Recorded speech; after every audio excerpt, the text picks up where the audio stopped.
তামিমদারি নামক এক ব্যক্তি। এই তামিমদারি সেই ইসলাম গ্রহণ করেছেন। তার আগে তিনি ছিলেন খ্রিস্টান।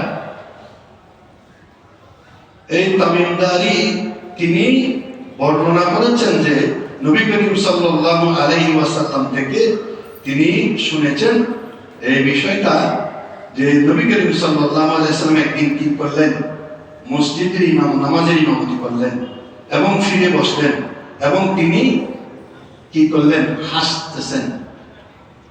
সেই দাজ্জালের ফিতনা। তাহলে ফাতিমা বিনতে কাইস এইটা বর্ণনা করেছেন।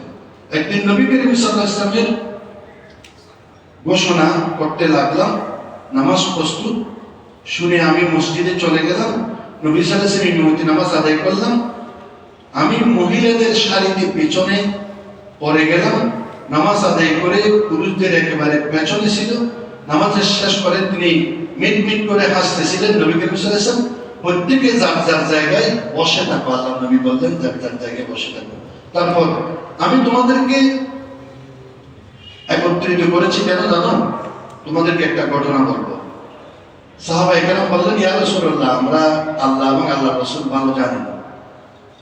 বললেন, শোনো নবী সাল্লাল্লাহু আলাইহি ওয়াসাল্লাম, আল্লাহর কসম, তোমাদের আমি কোনো বিষয়ের প্রতি উৎসাহ দিতে কিংবা কোনো ভীতি সঞ্চার করতে আমি তোমাদেরকে একত্রিত করি না। আমি তোমাদেরকে একটি ঘটনা শোনাবো।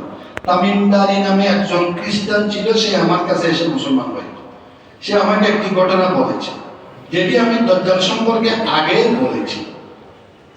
তার অনুরূপ সে আমাকে বলছে, আমরা বনু লাহাব, বনু জুজামের 30 জন লোক নিয়ে আমরা এক সময় নৌভ্রমণে বের হয়েছি। কে বললেন? তামিমদারি।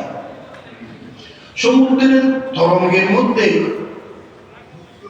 সমুদ্রে যখন বিপর্যয় হয়েছে, জলোচ্ছ্বাস যখন হয়েছে, এই তরঙ্গে 1 মাস যাবৎ আমরা এই নৌকাটা, আমাদের নৌকা ভাসতেছিল।